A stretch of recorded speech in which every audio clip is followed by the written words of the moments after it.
नमस्कार, मैं हूं अंकिता व्यास। आप देख रहे हैं संवाद समाचार और आज के मुख्य समाचार कुछ इस प्रकार हैं। कोरोना की दूसरी लहर के चलते इस बार 10वीं और 12वीं की बोर्ड परीक्षाएं न कराने का निर्णय सरकार ने लिया था और बच्चों को मूल्यांकन के आधार पर नंबर देकर पास किया जाएगा।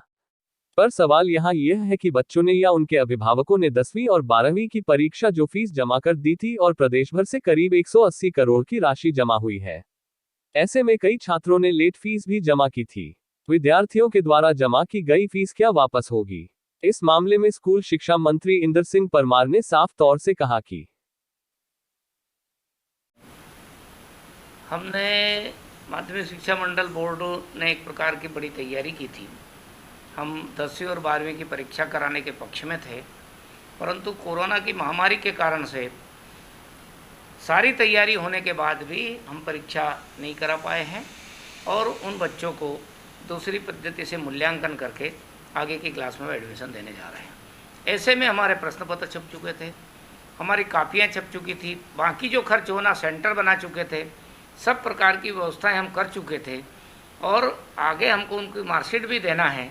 इसलिए जितना बोर्ड का खर्च होता है लगभग 90% खर्चा सारा अभी तक पूर्ण हो चुका है।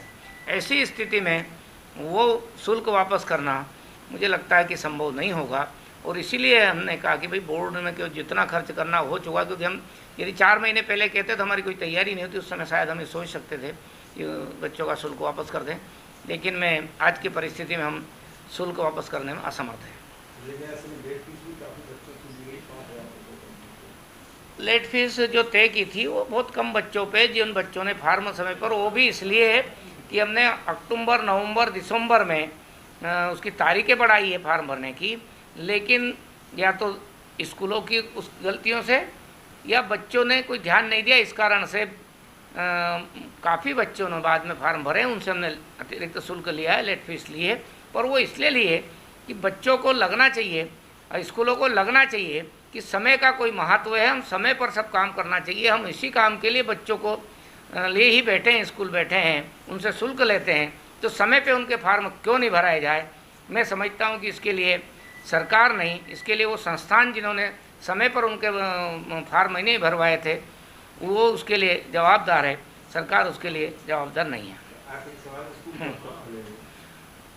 स्कूल हमने एडमिशन का काम प्रारंभ कर दिया है, बाकी प्रत्यक्ष रूप से कक्षाएं लगना ये निर्णय तो हम कोरोना की परिस्थिति को देखते हुए आगे के समय में करेंगे। हमारा मंत्री समूह बैठ करके इस बारे में विचार विमर्श कर रहा है, पूरे साल भर का कैलेंडर हम जारी करेंगे, लेकिन फिर भी हमको हर जिलों की जो परिस्थिति है उस परिस्थिति के अनुसार अलग अलग जगह पर अलग अलग निर्णय करने पड़ेंगे। लेकिन तब तक हम ऑनलाइन परीक्षा, दूरदर्शन के ऑनलाइन पढ़ाई, दूरदर्शन के माध्यम से पढ़ाई और ऐसे दूसरे विकल्पों के द्वारा हम एक प्रकार से पढ़ाई जारी रखने के पक्ष में है। उसके निर्देश हमने किए हैं। आगे ज़रूरत पड़ेगी तो हम प्रत्यक्ष रूप से और सारी स्थिति और परिस्थितियों का अध्ययन करते हुए स्कूल खोलने का निर्णय करेंगे। खबर देखने के बाद सब्सक्राइब करें।